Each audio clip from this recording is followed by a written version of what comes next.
The morning was still half asleep, the sky painted in dull, bruised grays. Dew clung to the blades of frost-bitten grass, and fog crept low across the muddy roadside like something alive. Sori's knees struck the ground hard when they shoved. Sharp rocks biting through the thin fabric of her torn jeans. Her wrists were tied behind her back with frayed rope, soaked from last night's rain. Mud clung to her blue skin like a second coat of shame. One of the clan grunted and slapped a board into her lap. "Hold it," he barked. The letters were scrawled in harsh red paint, dripping like blood. "For sale." The wood was rough, splintering where it had been reused too many times. The board smelled of old rot and unwashed hands. She wrapped her fingers around it with trembling effort. The cold wind slid through her ripped shirt and stung her bruises, but she said nothing. She had learned long ago that speaking only invited cruelty. A few of the clan stood nearby, arms crossed, smirking with satisfaction. One of them, her older cousin, tall and sharp like a knife, laughed as he spat at the ground. "Hybrid trash," he muttered. "Not even good for target practice." The words didn't cut as deeply as they once had.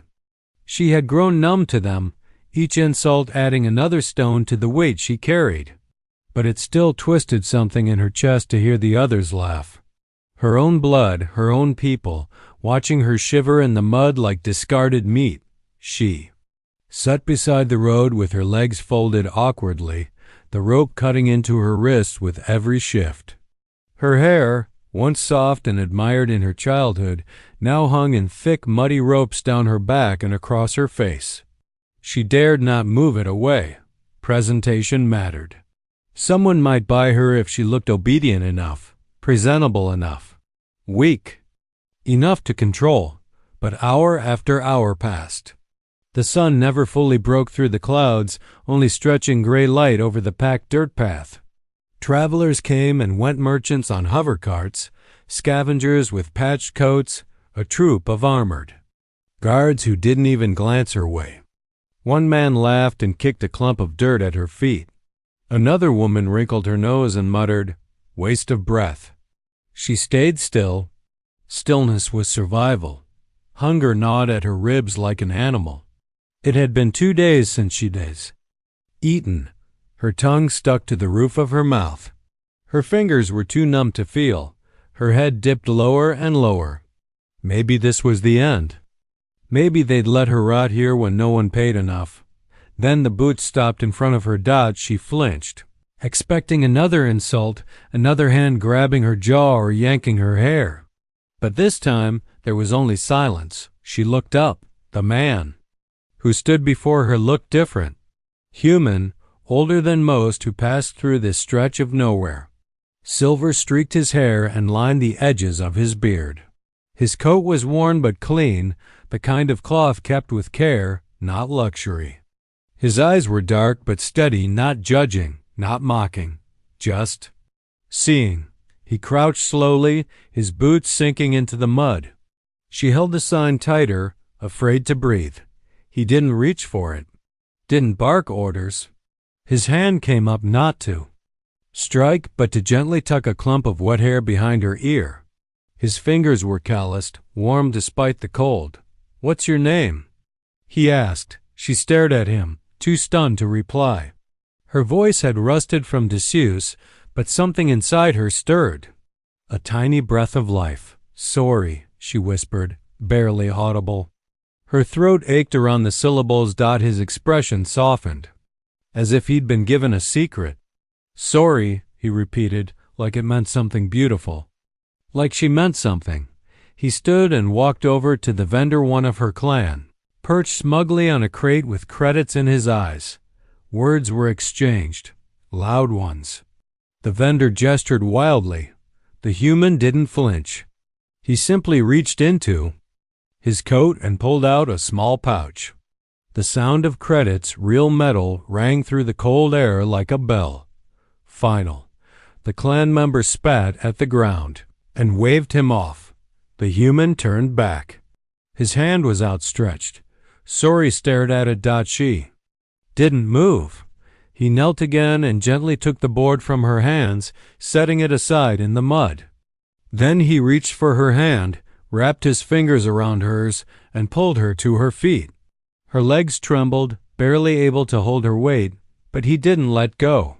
They walked away together, her bound hands still shaking, the blanket of shame still heavy, but for the first time someone had seen her, not as an object, not as a stain, but as a person. He held her hand, steady and firm, the first person to ever choose her. The transport hummed beneath her as the trees blurred past, tall shadows slicing through the fog. Sori sat pressed against the far window, the blanket still wrapped around her shoulders like a second skin. The warmth clung to her, but the cold inside her bones had not yet lifted. Her wrists, still red from the rope burns, rested in her lap. She didn't know what to do with her hands, didn't know what to do with herself. The man hadn't spoken much since they'd left the roadside. He kept one hand on the wheel and the other resting loosely on the armrest, his face calm, unreadable. Not cold, but cautious, like someone used to handling fragile things. She risked a glance at him. He didn't look like a rescuer. He looked ordinary. There was nothing grand or intimidating about him. And yet, he had reached into the mud and pulled her out. He had spent real credits. For her. Why? She turned her face to the window again. Her reflection stared back, half hidden in streaks of rain and dirt. Blue skin dull beneath the grime, hair matted like vines after a storm. She looked like a ghost. No, worse, a leftover. She pulled the blanket tighter, unsure if she was trying to warm herself or disappear completely. They drove in silence until the forest thickened and the path narrowed to an old trail carved between cliffs. Just ahead, nestled in the roots of a mountainside, sat a shelter. Metal patched with wood, solar panels crooked but still blinking, a small chimney puffing thin lines of smoke into the twilight. He parked and turned off the engine. The silence that followed was sharp and sudden. "We're here," he said, voice low but certain. She didn't move. Her body had frozen, panic tightening her chest. She remembered cages that smelled of rust, small rooms where people didn't knock before entering. She remembered doors that only opened when someone else wanted something. He noticed. Instead of insisting, he opened his own door and stepped out into the mist. Then, after a pause, he circled the vehicle and opened hers, not reaching in, not pulling. Just standing there with one hand outstretched, palm open. "Come in when you're ready," he said. Then he turned and walked inside, leaving the door wide open. Sori's heart thundered. The cold air slipped past the blanket and clawed at her skin, but still she sat frozen. She could run. She could vanish into the woods and risk dying alone. That had always been the only path open to her, but now another path waited. Not easy, not guaranteed, but different. A choice. She stepped out. The forest greeted her with damp silence. The wind whispered through the branches like voices she couldn't understand. Her feet sank slightly in the soft earth. She followed. His footprints to the shelter. Inside, the warmth hit her like a wave. It was small, one room, a narrow hearth with a low fire, shelves stacked with worn books, tools, folded clothes. A table with 2 chairs.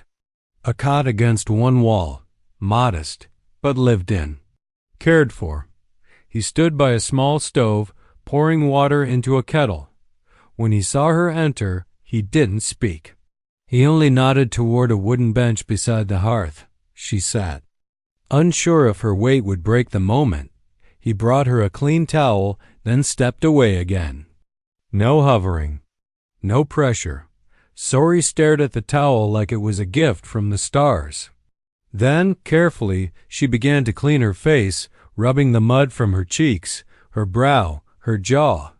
The grime came away in thick smears, revealing the pale shimmer of her true skin beneath. When she looked up, he was watching, but not like the others had. There was no hunger in his gaze, only attention, recognition. "I should ask your name," she said quietly. "You know mine." He didn't smile, but his eyes warmed. "Elias," he said. "Just Elias." She nodded, repeating it silently. In her mind, he brought her a mug. The scent was sharp, some kind of herbal broth. Warmth soaked through the clay as she held it. "You don't have to tell me what they did to you," he said, voice like gravel smoothed by time. "But if you ever want to, I'll listen." The words cracked something inside her. She hadn't expected them. Gentleness still felt like a trick. A trap. She sipped the broth. It burned a little going down, but it was real, nourishing. She finished it slowly, holding the mug with both hands like it might disappear. The silence between them was not empty. It was safe. When he took the mug and set it aside, he crouched before her, slow and careful. Then he did something that nearly undid her.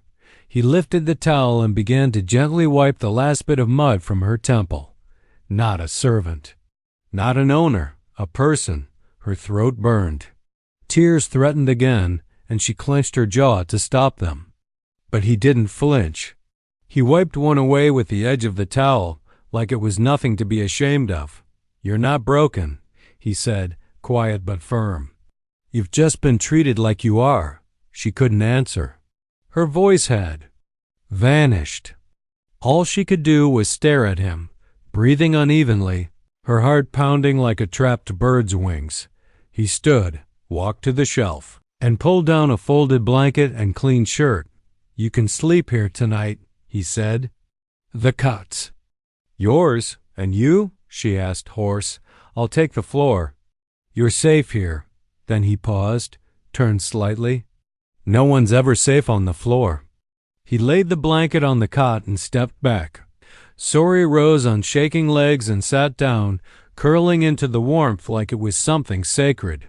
She didn't know if she could sleep, but she wanted to try.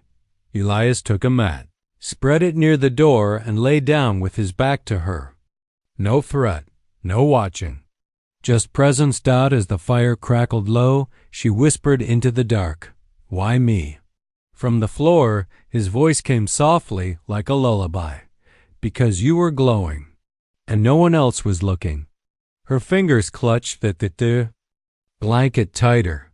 For the first time in her life, she felt like maybe she was allowed to exist. She closed her eyes, and sleep took her, not with fear, but with hope. Sori awoke to the sound of birdsong, a low, unfamiliar warble, thin and curious, like the trees themselves were humming.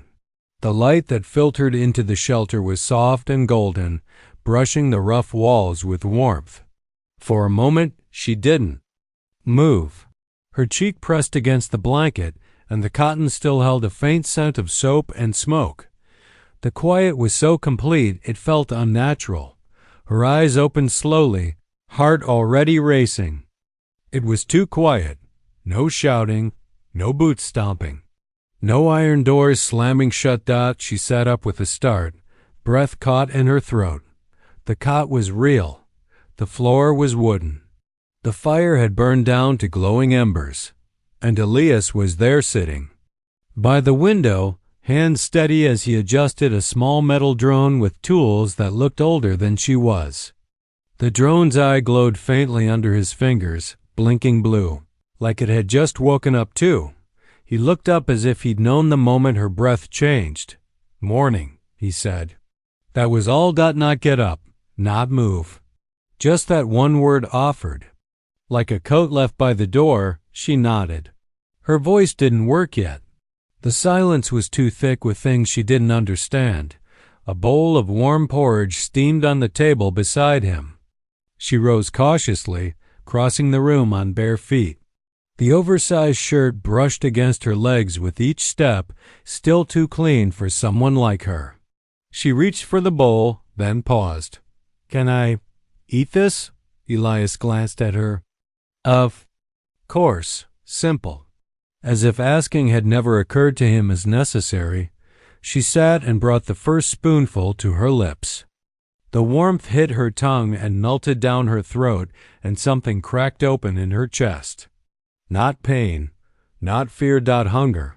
Real, human hunger, not the survival kind. The kind that said, I am still here, I deserve to eat. Halfway through the bowl, she spoke. You fixed that? She asked, nodding to the drone. Trying, Elias said. It's been dead for years. What for? He shrugged. Used to use it for mapping trails, listening for storms. It's a relic now. She blinked. Why keep it then? Elias didn't look up. Because just because something's broken doesn't mean it can't be useful again. You just have to figure out what it needs. Her chest tightened. She looked back down at the porridge, finishing the last bite in silence. Later, as the sun climbed higher, Elias stepped outside to tend to something in the back she could hear. Faint hammering, the creak of tools, and Sori wandered to the shelf by the wall. Books lined it. Real books, not datapad's pages yellowed at the edges, bindings worn by weather and time. She reached out and touched one. Then another, each title unreadable to her, but each object humming with a strange magic. Beside the books sat a box. Plain, wooden, she opened it. Inside, a small music device, like the one she remembered hearing once as a child before her clan deemed it waste. Tapes, photos, and buried beneath them a folded old data map with fading ink. She lifted it carefully. The paper was thin as breath. A network of safe zones, old rebel hideouts, and cross-species trading posts. Her fingers hovered above one. Marked point, Hollow Creek. Sanctuary. She stared. The word sanctuary was foreign to her. Dangerous. Forbiddance. Footsteps behind her. She flinched. Elias paused in the doorway, a small sack of firewood under one arm. His brow furrowed, not in anger but concern. You opened it. I didn't mean, she began, but he shook his head. It's all right, he said. It's yours to open now if you want. She stared at him. What is this place? He stepped in, setting the wood by the hearth. Old plan, he murmured. From before the ceasefire, my daughter and I used to collect stories about people like you hybrids, cast-off survivors. She wanted to build a place for them. A home. Sori's heart skipped. Where is she now? Elias hesitated. Then, gone. That one word held. All the weight of grief sharpened by time. She said nothing, only held the map tighter. That night they ate in silence again, the air thicker now. Not tense, but filled with the quiet weight of things unspoken. After dinner, Elias pulled out a brush and a small bottle of hair oil from a drawer. He walked over, kneeling. May I? Sori hesitated. Her hair had always been a punishment. Left tangled, never cared for. She had stopped hoping it could be anything else. But she nodded. He worked in silence, gently parting the knots, oiling each strand. His touch was soft, reverent, as if brushing sacred cloth. She didn't realize she was crying until the drops hit her knees. When he finished, her hair hung smooth and shining down her back. He stood without a word and set the brush aside. Beautiful, he said, simple as breath. She turned, eyes wide and wet. Why are you doing this? Elias met her gaze. Because you were left to rot in the dark, he said. And people forget that things left in the dark can still bloom, given light. She couldn't speak. Could only sit there, feeling her heart beat louder than it ever had. Then, a sound broke the moment, a low soft ping from the shelf. The old CUM device had activated. A red light blinked once, twice, then stayed solid. Sori's breath caught. Someone was out there. Someone had just pinged her location, and they knew she was still alive. The red light didn't blink again. It stayed steady, glowing like an open wound on the old CUM device. Sori stared at it from across the room, her body frozen, breath caught somewhere between her chest and throat. Her fingers twitched in her lap. Elias hadn't noticed yet. He stood by the hearth, sorting firewood, humming low under his breath an earth tune with no name. Just a memory wrapped in sound. The light pulsed again. Sori rose. She crossed the room. Slowly, each step quieter than the last. She moved like prey in Openwood's instinct, guiding her more than thought. She stopped before the shelf and reached for the device. Her fingers hovered above it. The surface was cracked, aged, lined with dust and time, but still functional. Still listening. And now, speaking. The last time she'd seen that model, it was clutched in the claws of a clan scout. They'd used it to mark hunting paths, to alert others when hybrids or outsiders strayed too far. A flashing red light meant claim made. Status unresolved. It meant someone was coming. You know what it is? Elias said behind her, voice quiet. She didn't turn around. Yes. He crossed the room, pausing beside her. How long do we have? I don't know. Could be a day. Could be minutes. His fingers closed around the device, pressing a small button at the base. The light cut off. Silence returned, but it wasn't the kind of silence that offered comfort. This one had a shape. A shadow. It coiled around the edges of the room like smoke from a fire not yet seen. Elias set the cum aside. He didn't speak for a while. When he finally did, it wasn't fear she heard in his voice, it was readiness. If they come here, he said, we don't run. She looked up, startled. We? He nodded. I won't let them take you. Her throat ached with something fierce and sudden. Loyalty? Gratitude? The kind of bond she'd never dared believe could be real? But even as her heart clenched, her mind spun. You won't let them? They don't ask. They take. You don't understand, she whispered. They won't care that I'm yours now. They don't see ownership. They see failure.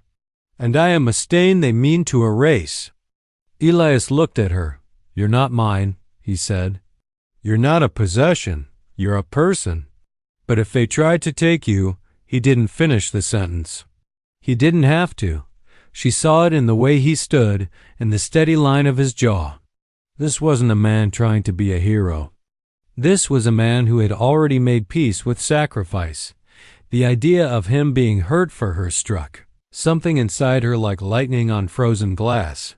That night, neither of them slept. I sat by the hearth, knees pulled to her chest. Elias? Beside her, sharpening a blade he hadn't touched in years. The stars outside were veiled behind thick clouds. The wind moaned low through the trees, dragging cold through every crack in the shelter. Time ticked slow. Heavy. At one point, Elias rose and fetched something from a locked chest. When he returned, he carried a small cube dimly glowing. What is it? She asked. He placed it on the table. An old field scanner. Tracks biosignatures within a half-mile radius. He activated it. A map flickered into the air, a three-dimensional layout of their surrounding forest. A pulsing white dot marked. The shelter. Nothing else. Yet. I've reinforced the eastern door, Elias said. The back wall too. She studied him. You've done this before. He didn't answer directly. Just stared at the map. The first blip appeared an hour before. Dawn. Faint. Fast. She rose as soon as she saw it. Her hands were shaking again. Single rider, Elias murmured. Could be a scout, Sori nodded. They never come alone. He turned to her. Then we prepare. In the dim blue light, she realized something had changed, not just in him. In her, she wasn't curling into a corner. She wasn't praying to be. Overlooked. She wanted to fight, not for survival, but for him, for this place, for her name. He handed her a small stun baton modified, heavy in her palm. She tested the grip, and then, without warning, the air shifted. Sharp crack echoed through the trees. They both turned. The scanner flared red. 2 more dots, then 5. Sori's breath stilled. Her stomach twisted. They're here. Outside, the trees groaned in the wind. But now there were other sounds, metal boots on stone, voices speaking in clipped, guttural tones. Her clan. She stepped back from the table, fear rising. But before it could consume her, Elias turned to her and did something that silenced every ghost in her bones. He took her face in his hands, leaned close, and whispered, "No matter what happens, remember this, you're not what they said. You are light." Something bloomed behind her eyes. Her skin buzzed. She felt the pressure like heat rising under her ribs.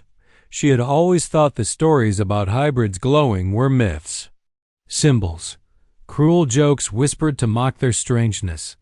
But as the fear melted into rage, into resolve, she felt it.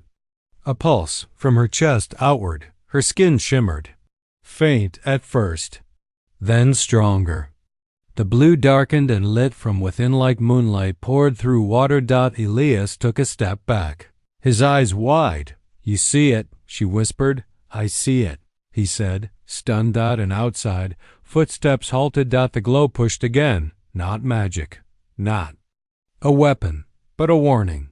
This girl, once called Scrap, now stood radiant in the center of the room, shoulders squared, her body humming with life not meant to be caged. She turned toward the door, stun baton clutched in one hand. They had come to take her, but she was done being taken. The door shattered inward. The wood and metal split down the center, flung open by a shock pulse that slammed into the room like a cannon blast. Elias grabbed Sori's arm, yanked her back behind the table, and the two dropped low just as boots crunched through the threshold. 3 of them, armed, masked, clad in black armor fashioned from scavenged tech and ritual. Bone. Clan marks scrawled across their shoulders, jagged, cruel symbols that screamed authority through fear. Sori knew them. Not by name, but by posture. The way they moved. The way they looked through people, not at them, like tools.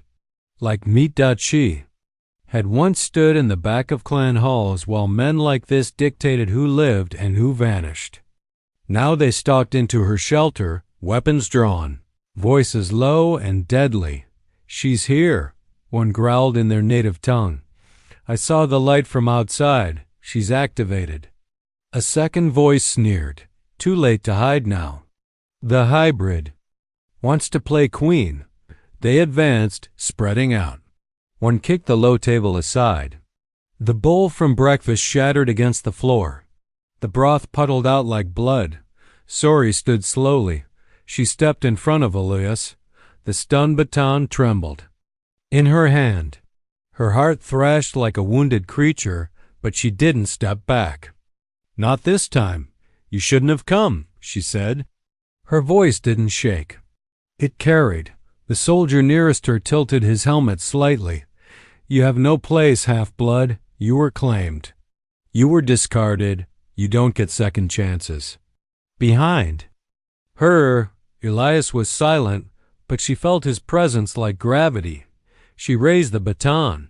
"Then why are you afraid?" The man lunged. She moved faster than she'd ever moved before.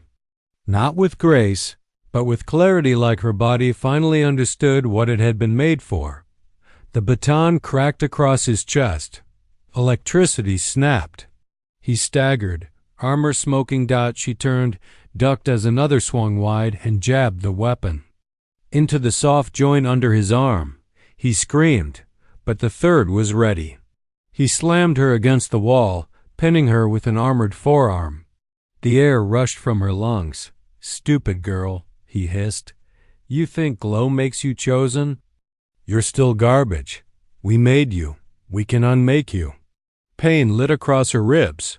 She couldn't breathe. Then Elias moved. No warning. No sound. He struck the man from behind with the butt of an old rifle, cracked the back of the helmet, then pulled the stunned soldier off her.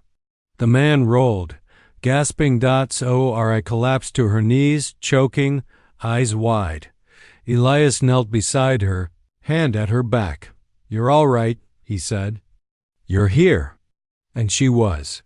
The moment snapped like glass under heat. She screamed, not in pain, but in fury. Her hands lit. Not fire, not flame. Light. It poured from her palms, soft and burning, full of pulse and will.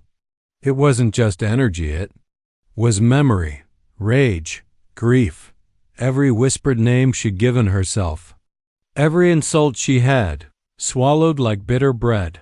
The light surged. The three intruders were flung from the room like paper caught in a storm. They slammed into trees, the bark splintering. The forest went silent.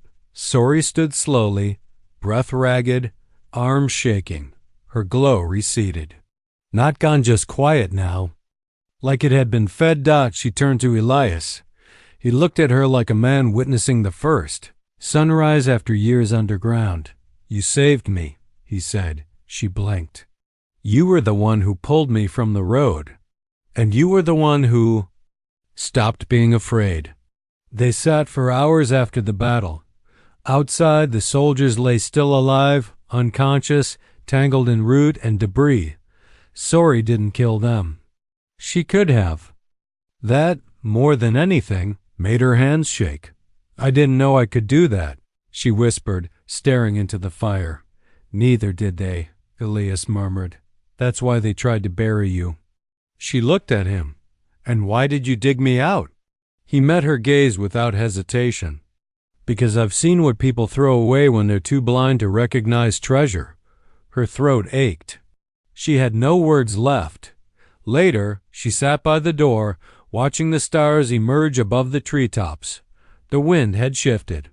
It no longer carried menace, only the rustle of leaves and the quiet song of insects. Waking in the warmth. She curled her knees to her chest. Elias came to her side. "You don't have to stay," he said softly. "But you have the choice now." She looked up at the sky.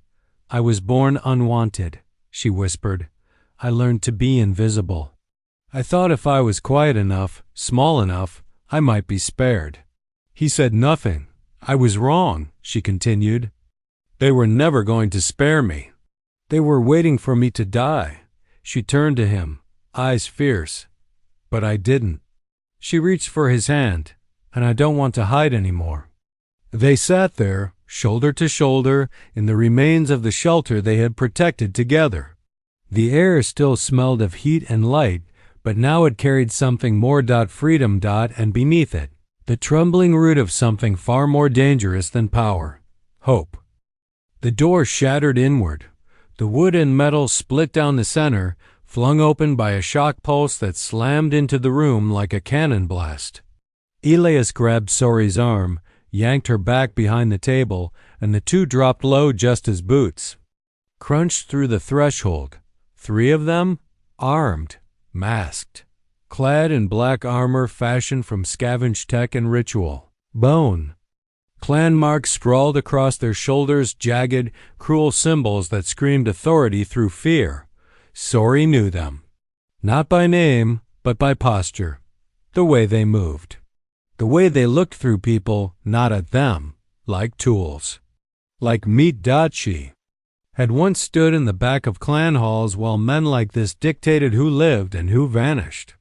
Now they stalked into her shelter, weapons drawn, voices low and deadly. "She's here," one growled in their native tongue. "I saw the light from outside. She's activated." A second voice sneered. "Too late to hide now." "The hybrid wants to play queen." They advanced, spreading out. One kicked the low table aside. The bowl from breakfast shattered against the floor. The broth puddled out like blood. Sori stood slowly. Thick clouds blanketed the stars, and the forest pressed close to the shelter like it was holding its breath. The wind had gone still. Even the insects had gone silent, as if something just beyond. The trees had curled its fingers around the earth and whispered, "Wait." Inside. Sori stared at the scanner. More signals. 5, now 6. Then 7. No movement. No sound. Just pulses in the dark. The first strike had only been a test. Now they were sending the real one. They're waiting for something, Elias said, eyes locked on the faint, flickering dots. Permission, command. Or a beast on a leash, Sori finished. He didn't deny it. She paced the floor, fingers twitching at her sides. The glow in her skin had dimmed to a quiet pulse, like embers after a storm. Her body ached. She wasn't used to using it like that. Her hands trembled. Her breath felt too loud. I've never seen them use tactics like this, she muttered. They're not here for cleanup anymore, Elias said. They're here to prove a point. She paused. To who? To whoever still thinks you have value. The words hit like a slap, not because they were cruel, but because they were true. Sori's existence was dangerous now, not just because she had escaped, not just because she had glowed, but because she had survived in spite of being thrown away. That alone was rebellion. She stood by the window, watching the edge of the woods. Her reflection looked back half-shadowed, blue skin streaked with dirt and memory. The oversized shirt hung loose around her shoulders, and her hair was tied back now, not in shame, but readiness. She looked like a ghost of herself, but something else watched through her eyes now. You could run, Elias said behind her, quiet. I've got an old tunnel in the back, hidden since the last border war. Leads to the river. Miles out. And what? She whispered. Start again? If that's what keeps you free. Sori turned, walked to him slowly. I don't want to just be free. I want to live. He didn't answer. He didn't need to. Outside, the scanner blinked again. One signal broke from the group. Faster, stronger, different. It closed the distance between the forest edge and the shelter in under a minute. Sori stepped to the door. Elias grabbed her arm. Who is it? He asked. She hesitated. Her voice came out smaller than she intended. The one who raised me. Elias went still. I thought you had no family left. I didn't say that, she replied. I said I had no clan. Then the door shook. No polite knock. No announcement. Just force. A silence followed, sharper than the impact. Then a voice, cold and low. Come out, Sori. This is your last chance to make the right choice. Her blood went still. The voice belonged to Commander Varric.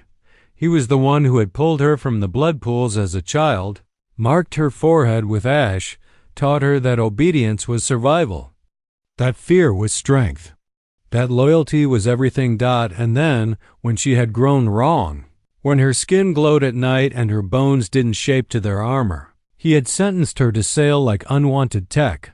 I know you're listening. Varric continued. I offered mercy once. I won't offer it again. Sori opened the door. Elias tensed, but didn't stop her. Varric stood 10 paces away, his black coat billowing behind him, a high-collared helmet framing his face. His eyes were exactly as she remembered dead things pretending to be alive. Look. At you, he said, pretending to be something you're not. Wearing earthcloth, hiding in wood and ash. I'm not hiding, she replied. Not anymore, he chuckled. Then what is this? You think you found home in a rusted shack with a soft man and a broken name? You think survival makes you special? No, she said. But you do.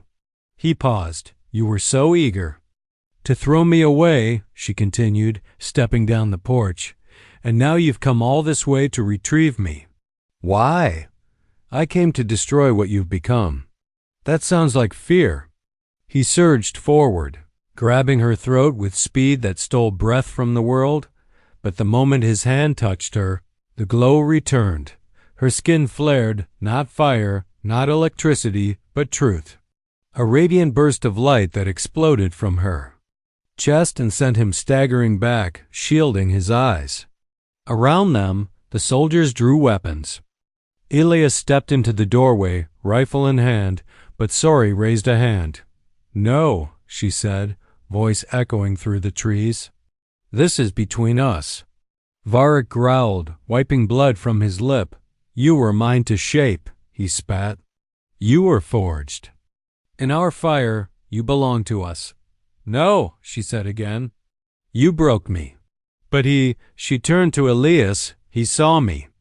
The wind caught her hair as her feet lifted just an inch from the ground. Light streamed from her back like wings still learning how to move. She looked like something born of starlight and defiance. I am not yours. I am not scrap. I am not your shame. Varric lunged again. This time she didn't dodge. She caught his wrist mid-strike, and his body convulsed as the glow poured through him, not to kill, but to burn every tether he had placed on her. She stepped in front of Elias. Stun baton trembled in her hand. Her heart thrashed like a wounded creature, but she didn't step back. Not this time. You shouldn't have come, she said. Her voice didn't shake. It carried. The soldier nearest her tilted his helmet slightly. You have no place, half-blood. You were claimed. You were discarded. You don't get second chances. Behind her, Elias was silent, but she felt his presence like gravity. She raised the baton. Then why are you afraid? The man lunged. She moved faster than she'd ever moved before. Not with grace, but with clarity, like her body finally understood what it had been made for. The baton cracked across his chest. Electricity snapped. He staggered. Armor smoking. She turned, ducked as another swung wide, and jabbed the weapon into the soft joint under his arm. He screamed, but the third was ready. He slammed her against the wall, pinning her with an armored forearm. The air rushed from her lungs. Stupid girl, he hissed. You think glow makes you chosen? You're still garbage. We made you. We can unmake you. Pain lit across her ribs. She couldn't breathe. Then Elias moved. No warning. No sound. He struck the man from behind with the butt of an old rifle, cracked the back of the helmet, then pulled the stunned soldier off her. The man rolled, gasping. Sori collapsed to her knees, choking, eyes wide. Elias knelt beside her, hand at her back. You're all right, he said. You're here. And she was. The moment snapped like glass under heat. She screamed, not in pain, but in fury. Her hands lit. Not fire, not flame. Light. It poured from her palms, soft and burning, full of pulse and will. It wasn't just energy, it was memory, rage, grief, every whispered name she'd given herself, every insult she had, swallowed like bitter bread. The light surged. The three intruders were flung from the room like paper caught in a storm. They slammed into trees, the bark splintering. The forest went silent. Sori stood slowly, breath ragged, arms shaking. Her glow receded. Not gone, just quiet now. Like it had been fed. She turned to Elias. He looked at her like a man witnessing the first sunrise after years underground. You saved me, he said. She blinked. You were the one who pulled me from the road. And you were the one who stopped being afraid. They sat for hours after the battle. Outside, the soldiers lay still alive, unconscious, tangled in root and debris. Sori didn't kill them. She could have. That, more than anything, made her hands shake. I didn't know I could do that, she whispered, staring into the fire. Neither did they, Elias murmured. That's why they tried to bury you. She looked at him. And why did you dig me out? He met her gaze without hesitation. Because I've seen what people throw away when they're too blind to recognize treasure. Her throat ached. She had no words left. Later, she sat by the door, watching the stars emerge above the treetops. The wind had shifted. It no longer carried menace, only the rustle of leaves and the quiet song of insects. Waking in the warmth. She curled her knees to her chest. Elias came to her side. You don't have to stay, he said softly. But you have the choice now. She looked up at the sky. I was born unwanted, she whispered. I learned to be invisible. I thought if I was quiet enough, small enough, I might be spared. He said nothing. I was wrong, she continued. They were never going to spare me. They were waiting for me to die. She turned to him, eyes fierce. But I didn't. She reached for his hand, and I don't want to hide anymore. They sat there, shoulder to shoulder, in the remains of the shelter they had protected together. The air still smelled of heat and light, but now it carried something more. Freedom. And beneath it, the trembling root of something far more dangerous than power. Morning came slow, like the world had forgotten how to breathe. A thin, golden light pierced through the forest canopy, painting the trees in sleepy amber and dew. Smoke still curled from the hearth's chimney, and the scent of scorched metal and pine sap lingered in the air. The broken door of the shelter swung gently in the breeze, creaking like an old memory. Inside, Sori sat cross-legged on the floor, the weight of silence pressed against her shoulders. Her arms rested on her knees, palms upturned, her fingertips still faintly glowing in the fading dark. She had not slept, not because she was afraid, but because she wasn't. Fear had been the pulse beneath her skin for so long that now, without it, she felt weightless. Unmored. She watched Elias move about the room in calm, steady steps. He checked the scanner, collected the remains of the cum device, patched the wall where a blast mark had blackened the wood. His hands worked out of habit, not panic. They had survived the storm, but something deeper had begun. Sori stood slowly, wincing as sore muscles protested. Her body ached from light she hadn't known she could wield. But inside, her spirit felt still solid, as if the hollow place within her had finally grown roots. She walked out into the yard. The forest greeted her not as a threat, but as a witness. A few birds sang again. Somewhere in the distance, water flowed clear and steady. By the tree line, the soldiers who had dropped their weapons the night before waited in silence. Most had removed their helmets. Many bore hybrid traits: blue skin, pointed ears, faded clan markings half scrubbed from their armor. Some had bruises. Others had tears on their cheeks they didn't bother hiding. Sori approached them, slow, deliberate. They stiffened but didn't flee. She stopped just short of them, bare feet pressing into the cool dirt. "You saw what happened," she said. "You saw what I am." No one answered. Good. She wasn't asking for permission. I was sold as scrap. I was thrown out, not because I was weak, but because I was born of more than one blood.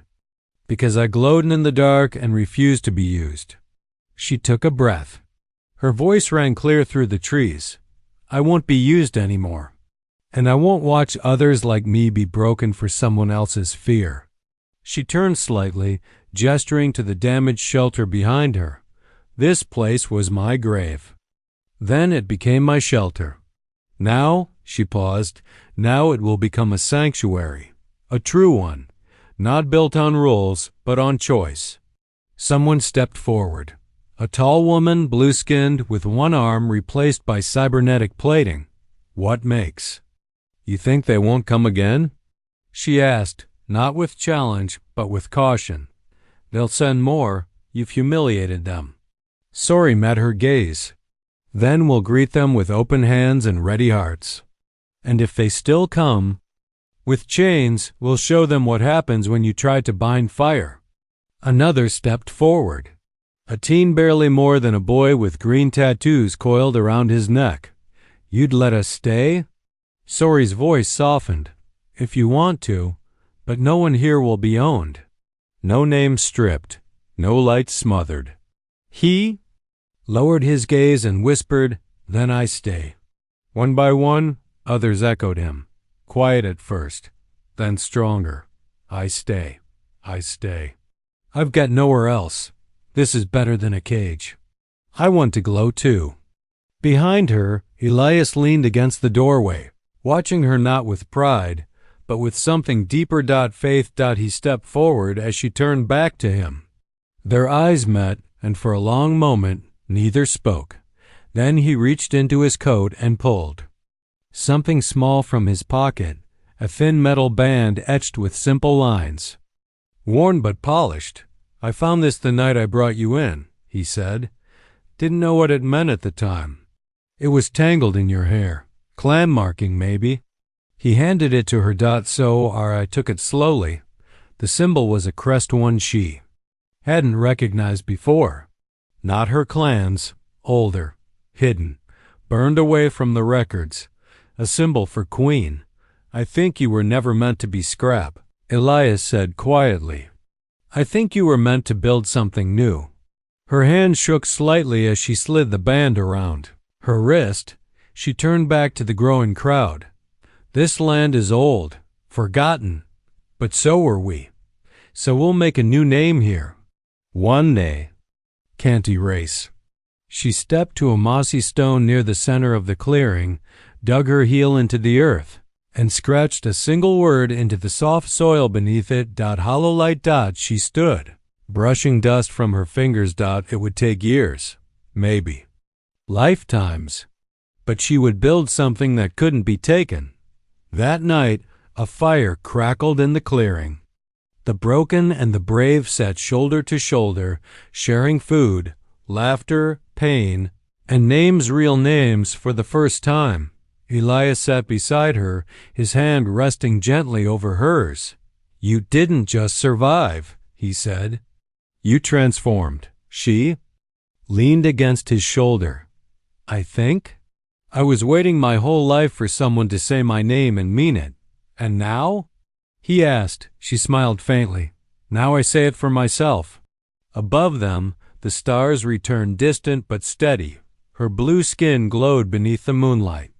Not with borrowed light, but with the fire she'd always carried. And around her, others began to shine. Not a weapon, not a pet, not a mistake. A queen. Chosen. And this time, she was the one doing the choosing.